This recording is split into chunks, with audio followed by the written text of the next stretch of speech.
Hello, everyone, and welcome to the Riv Readers podcast, hosted by Regina Library at Rivier University. I'm Katie McFarlane, your research and instruction librarian.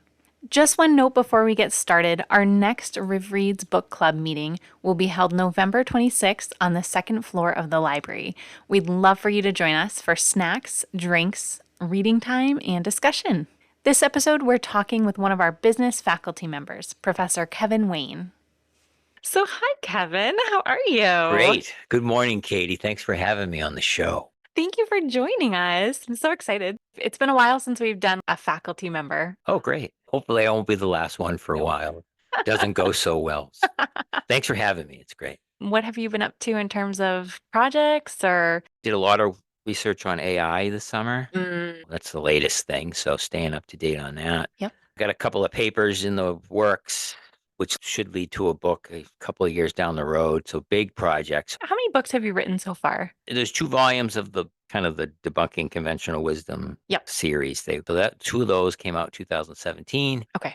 And since then, it's been mostly articles and conference papers. So this next one will be probably kind of the big opus, at least academically speaking, it'll be probably the last big one. Yep. I'll still dabble in the smaller stuff. That's exciting. Yeah, there's a sunset out there somewhere. Yeah. I've been at this for a while. So, but I love to write anyway. So I'll write fiction, and there's probably a bad novel in me Ooh. post academia, I'm I sure. want to read that. Yeah, there's at least one bad one. Oh. Yeah, we'll see, right? It's fun. If you want to write, you got to read, right? Yes. So just to see style and see how metaphors are created and words come together, and it's really the fun part. So getting into books and reading. Sure. My first question was, is there a book you read recently that made a big impression on you? First one was, and it was related to the AI work I've been doing this summer, was a book by Levy called Data Driven. Oh, yep. Great title, too, because it's all about using surveillance technology and AI to monitor and surveil truck drivers, but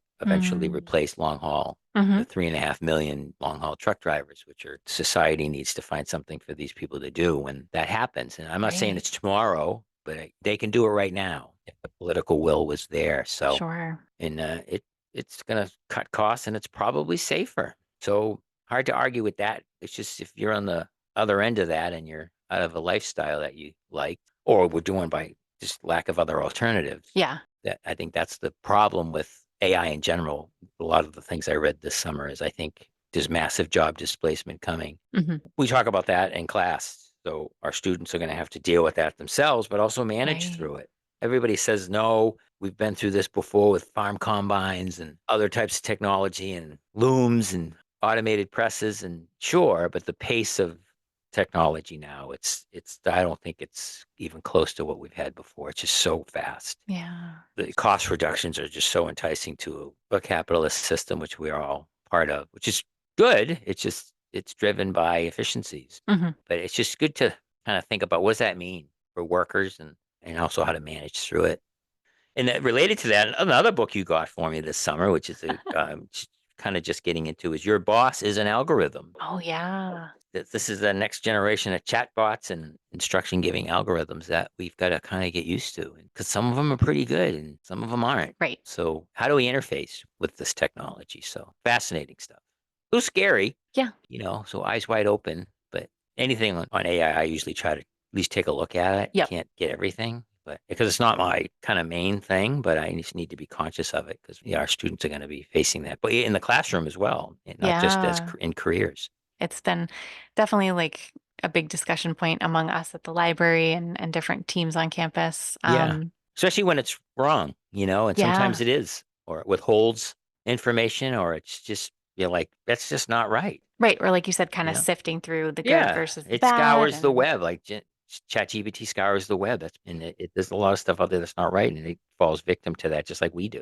Yep. So still having those fundamental literacy skills to be able to tell what's a good and but bad. It's so much faster than us, so that's pretty cool, right? It can save us time, and you just got to take it with a grain of salt. That's a really good way to put it. It's fun. It's fun. This whole thing evolves, but I think even the experts aren't quite sure why, like an AI program will, they call it hallucinations. Right. Yep.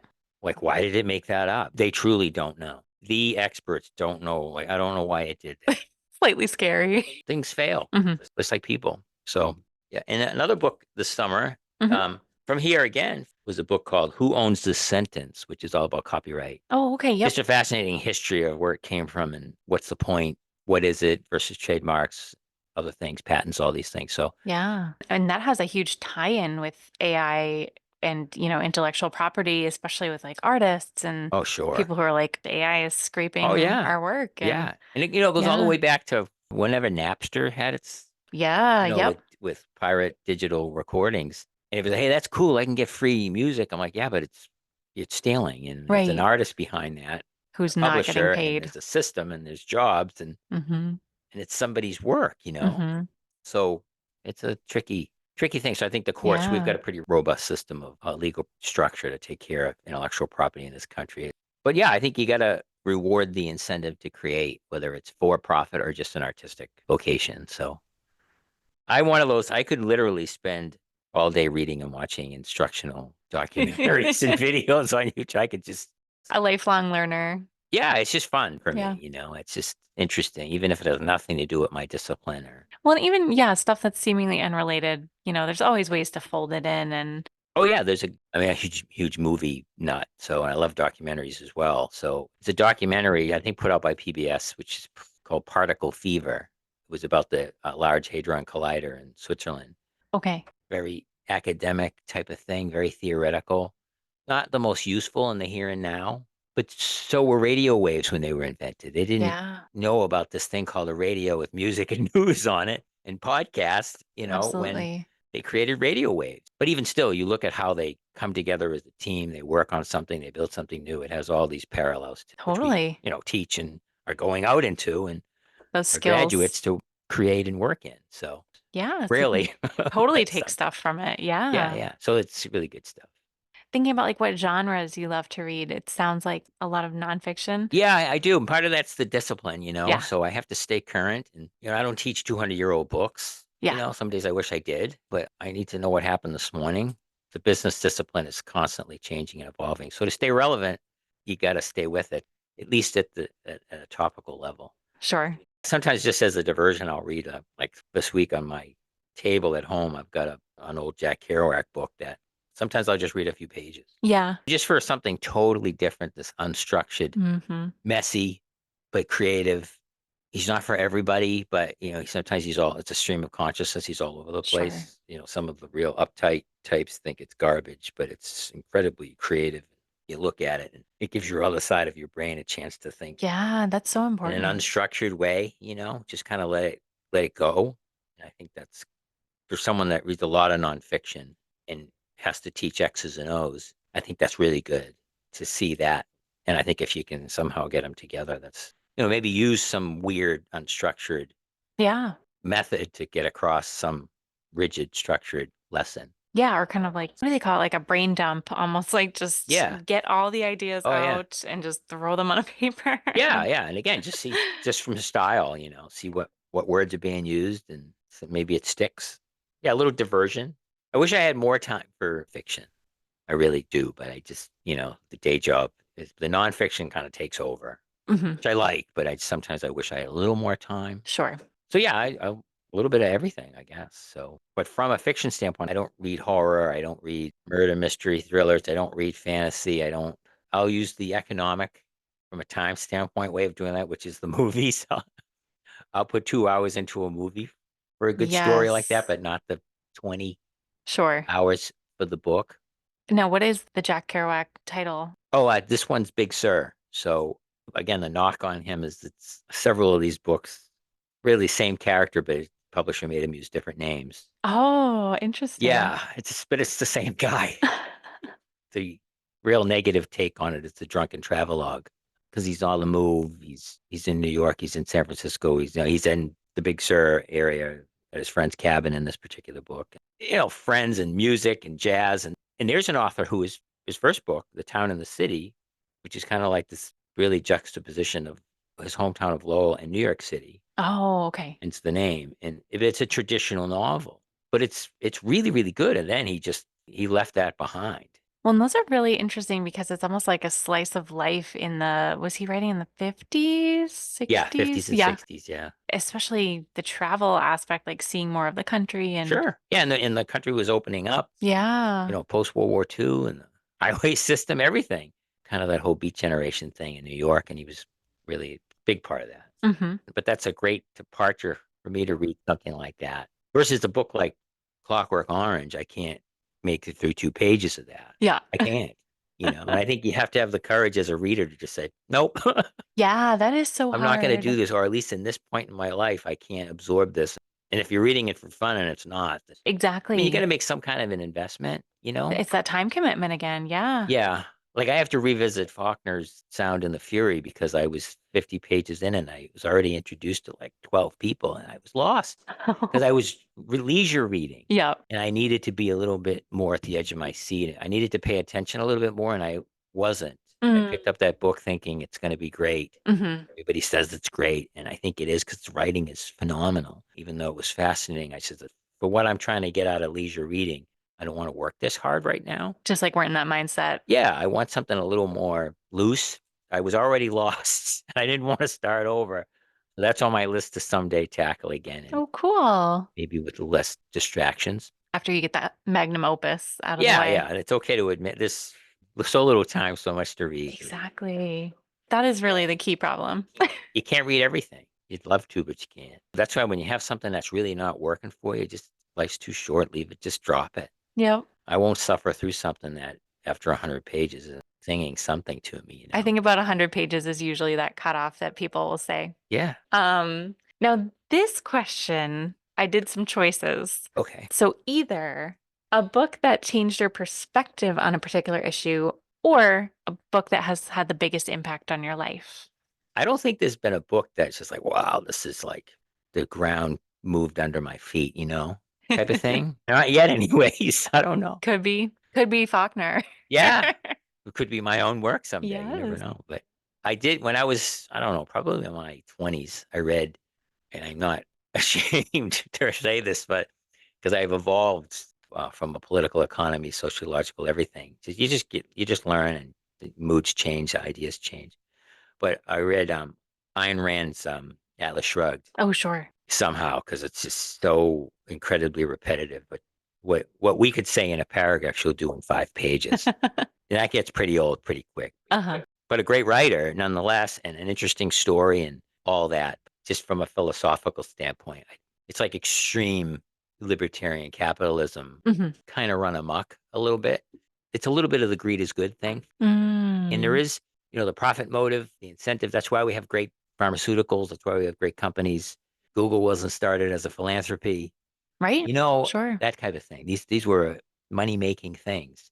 So it kind of enlightened me to a little bit of that self determination. Hmm. But her vision, it was just so hardcore. Hmm. As I started to live and learn and work more and read more, I completely left that behind really quickly. So I guess I could say it made an impact. Yeah. And still does. I still talk about it, but Yep. but I'm not the believer in that maybe I was kind of drifting towards. Sure. But that's why we read. Sometimes it enlightens you or gives you a balance. Well, and exploring different viewpoints and kind of really putting yourself Oh into yeah, it. yeah, yeah, yeah. And as you grow and your brain, I don't know what it is, 27 or whatever the year is, they say your brain stops actually growing and, making lots of new connections. Yeah, so that was an interesting I was surprised I had the patience for 1,000 pages or whatever it was. It's just yeah. How about you? Is there a book that changed your everything? I guess in a roundabout way, I'd say The Lord of the Rings, but only because my husband and I met through The Lord of the Oh, that's Rings. cool. Yeah. We were at summer camp, and the movies had just come out. Yeah. And so really we were more talking about the movies, but he and his friends were talking about it and I overheard them and I said, "Ooh, I liked that movie too." And that's how we met. Oh, that's great. So yeah, we both still love those books Yeah. and I actually just listened to the audiobook version of them. I re-listened to them last Oh, year. nice. Yeah. Just again because I was like, I don't think I could sit down at this point in my life and read the print. I was like, I will listen to it though. And Sure. so yeah, I was able to do that. But we went to the Boston Antiquarian Book Fair Yeah. last year and they had like a first edition of The Hobbit, and we were like, we have to take a picture with this because That's great. just because it's so meaningful to us in terms of our lives. Yeah. I'm still a physical book guy. I like to look at them. I like to physically turn a page and, Hmm. you know, use it to stop the door from closing, that kind of thing. Ebooks can be great, especially when you're trying to find something. And as my eyes go, they're really helpful Yeah. from a font and contrast and all You can that. search. Yeah. Yeah, it's great, but I still am a dinosaur on the physical manifestation of the Hmm. printed word. So, but now my pet peeve I read that years ago Uh-huh. and liked it, but the movies, when the big three came out, Uh-huh. it's basically one 9-hour movie For sure. that they made into three movies. And I know there's sequels and all that, but they made them all at the same time. They recorded them. Yep. And to me, it's one 9-hour movie, and they really could have cut it a lot shorter. It's still good entertainment. It's Great so story. accurate. And we were actually just talking the other day, my husband and I, about we're both in some like Lord of the Rings fan groups on Facebook. Yeah, And so cool. things will pop up on our feeds. And, every once in a while, someone will complain about the Peter Jackson adaptation of the Lord of the Rings. And we're like, they're basically perfect. Like they're perfect I adaptations. know. Everybody's the critic. If you're looking for something to nitpick, like that's really nitpicking. I don't know, they've held up so well and they're really like masterpieces. They So, are. Yeah. um but it's funny because I will in listening to the audiobooks of The Lord of the Rings, I was like, "Oh yeah, I can see why, why he cut Tom Bombadil." And like Sure. there's stuff that I'm like, yeah, like his creative decisions that he made with what to take out or Oh, what to yeah. change, it totally makes sense. Yeah. Sure. And it's interesting because now so many more things are trying to shift into TV series because they Right. can have more time with it Right. and kind of get every single little detail. But then it's like, at what point are you just kind of maybe dragging it out longer than it needs to be? Oh, yeah. So there's that real balancing act. Yeah. And I think that's too. There's so many good stories on these streaming platforms. Mm-hmm. That's taken away from reading, I think. There's so many great, compelling dramas that are so accessible on your phone. And, they say television, like drama critics, can't watch everything, even the good stuff. They know There's they just can't too watch everything, but much. they can't even watch. There's not enough hours in a day Yeah. to watch even the good stuff. You have to pick and choose. Well, and so much of it is based on books too, which Yeah. I just find funny. Yeah. The story has to come from somewhere. Yeah. And I think without great writing, that movie's no good. Doesn't matter how good the performance is Mm-hmm. or the special effects. And they may be great, Mm-hmm. but if the story, it has to be good.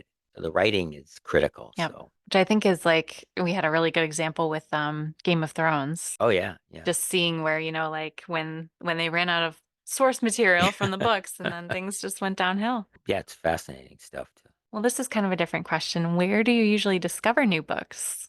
Oh, everywhere, yeah. Just everything from stacks to like I was looking for one book and I found another one, Mm-hmm. or I was looking online for a book and it maybe referred another one. Probably for really new stuff, I think Mm-hmm. it's probably the Sunday Times book review section. Sure. And usually when they offer a deal, I get the New York Review of Books, but the Sunday Times does a great job. It's usually the first thing I go to on a Sunday. And, half of them aren't for me, but I think a good review is so undervalued. Mm. The magazines, business magazines that refer to, like The Economist does some good reviews. Mm-hmm. Some online places do some good reviews. So really everywhere, word of mouth, but usually I read it somewhere else about this book, and sometimes it is a review. Mm-hmm. The C-SPAN TV, which sounds like incredibly boring, but they used to have book TV on C-SPAN. Oh, But they would have an author on for half hour, sometimes an hour, and talk about their book and what their inspirations were, and this is just great stuff. Listen to them talk about their process and sure. what works, what doesn't. I think that the Times talked about a coffee table book. I don't know if they ever put it out, which was a book of authors in their writing spaces, big pictures. Oh, I don't know if they've ever done that. I've definitely seen a book like that. I don't know Yeah. if it was the Times putting it out, but I'm gonna have to find it now. Yeah, yeah. If you find it, let me know because Yeah. it's just to see. Sometimes it's this tiny little desk and Yeah. it's a typewriter. If it was somebody from a long time ago, like wow, like there's their coffee and their dog is nearby, or it's this Yeah. like little cabin in their backyard in a meadow, or it's a little writing hut, or it's this total mess, of stuff everywhere, which is kind of what mine looks like when I'm in the throes of it. Or there was a picture in the Times book review not long ago of, I think it was Tennessee Williams, and it was super sad. It was just at the end, and there were Mm. liquor bottles strewn, and it's just but really telling and Yeah. informative. Yeah. Oh, yeah. Sometimes you can see where some of the inspiration comes from, but also where the demise is Right. being Yeah. accelerated a little bit, you know? Hmm. But the other thing, like with, say, the Times Book Review, memory gets jogged to go read like an author from a long time ago. And Hmm. like Hemingway, another great kind of heavy in this whole thing. For me, he's hit or miss. Some of it's great. Yeah. As a kid, I read The Old Man and the Sea and I loved it. But like The Sun Also Rises, I'm just like, when's this going to be over? You know, this is, Yep. I mean, who cares type of thing, you know, like when you don't care about the protagonist, it's Yeah. sometimes it's just like this, what's all the fuss? I don't know if you've seen Midnight in Paris. No, I mean, Woody Allen's Midnight in Paris. There's a really good depiction of Hemingway in that. And Really? like Oh, that's great. just what it's Corey Stoll Hmm. plays him, and Oh, I great. don't know, just the deadpan like monotone, the way he talks, I'm like, this is exactly his writing. Yeah, Like yeah. what it Oh, sounds yeah. like. Yeah. Oh, that's been on my list for a while. I haven't really seen much else Woody Allen, and I know Yeah. there's controversy and stuff, but I will talk up that movie to Well, anybody. I that's good to love it. know because I do like, I think he's a great filmmaker and Mhm. that's been on my list. It's just gorgeous and lovely, and Yeah. like it feels like you're in Paris, Oh, and that's it has a great fantastic. cast too, like just everyone. So, they're portraying Hemingway and Yeah. Dali and Picasso and yeah, that lost generation. Sure. Yeah. Yeah. Right after World War I, pretty Yeah. much. Right. Yeah. The Hmm. cafe scene and all Yep, that. So, exactly. It's yeah. it's a great movie. Oh, great. I was gonna ask what if you have a favorite bookstore or library that you like to visit. Yeah. I think I'll pick my all-time favorite just because of a hometown thing is the Pollard Memorial in Lowell Okay. because it's a 100-something-year-old, just beautiful architecturally. It's got the stained glass, but Mm. so it's got this grandeur, like this big dome on the second floor, and then still has the massive Civil War murals. Because Wow. that was part of the way he told the story was paintings, right? It's just, I mean, again, place I think is important. Oh yeah. And then like Riv's Library is great because it's new. It doesn't have that kind of grandeur, but it's just great spaces, right? Hmm. Work and study. Well, and so many libraries, as we move forward with more digital offerings, are talking about library as place and like, okay, if we're not going to be just a repository for books, which is kind of the traditional view Right. of a library, how do we become a gathering place Sure. and how do we use this space to Yeah. still cater to people's needs, but offering that Well, place? that's what makes this place great. Is like my favorite library or the New York City Library, which I love, but it's overrun with tourists like me. I just want to go in and just have the jar open at the space and the lights hanging and all that, Yep. that those long kind of Hogwarts halls, it's just Right. massive. It's just beautiful with all those books, but you can't have a coffee in there, Right. So this, you can get a snack here, coffee, you can do your computer, you can just read, you Yep. can sit and relax. And that's got a lot because I don't think we talk about the books and movies and things and the art that much. You absorb it and you're Right. like, wow, I thought that was awful, great, or shocking, but Mhm. it'd be great to talk about that with some. Yeah, because you can be kind of siloed when you're Like book reading clubs are something. great. Yeah, yeah. So we're actually during COVID, we launched a virtual book club, and we're this fall semester starting to offer kind of a in-person component. Right. That way we'll still have it online as like a prompt, but you can come in person, and we're thinking of folding in some places have been doing silent book clubs where like you bring your book, you read for a while, and then like you can talk about it after if you want to. Kind of just some built-in reading time and offer some discussion chances And I guess there's after. always that slippery slope of the ending getting giving away or something. You need to have spoiler alerts. Yeah. Like the spy novels. Oh yeah. I like some of those too when I get a chance. And What are some authors that you John le Carre, I think Okay, yep. he's my favorite. Like the spy who came in from the cold is, I mean, that ending, I won't give it away on this because everyone's going to rush out and get it now. That ending was I mean, I liked the book, but I just Hmm. thought, I was just like, what, Jaw-dropping. Yeah. And Tinker Tailor Soldier Spy is just the intrigue, Yep. suspense, and that's all fun. Yeah, we just replaced we had some very old beat up copies, but they had a lot of checkouts. And so I said, I'm gonna grab a new editions of these. Oh, So great. we Yeah. have Yeah. and then I think there's a new one coming out that I saw written by his son Hmm, with some of the same characters. So great. I might get that one for the library. Oh, yeah. Well, my last question was, why do you read? For knowledge, Hmm. again, the nonfiction stuff in the discipline or like the science stuff. Just to learn stuff or that's cool or interesting or why does why is that way? Mm-hmm. And then the story part on the fiction. Just great stories, characters, and like I think of Steinbeck on just how to describe. It's just literally there's a picture in front of you. Just putting words together that have never gone together like that before.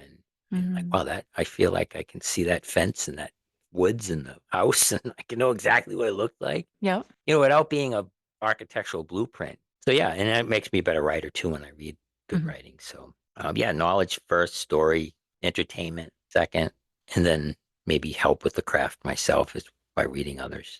Is there anything else that popped into your mind that you wanted to talk about? No, I've done enough damage, I think, for one morning. So I'm obviously a huge fan of the library here, libraries in general, but I joke we had our choice of libraries to be our library. I was saying, I would still pick you guys. Aww. And our students need to know when they need something, you'll get it for them. And we love suggestions. So yeah, Yeah. please do keep Sure. sending over recommendations. Yeah. So yeah, it's really appreciate coming in. Yeah, thank you Always so good to chat about books. much. Yeah, I love it. If you'd like to follow us on social media, we are at Regina Library on Instagram, Facebook, YouTube, and TikTok. You can always reach us through our website as well at rivier.edu/library. It's been great having you here, and we'll see you again soon.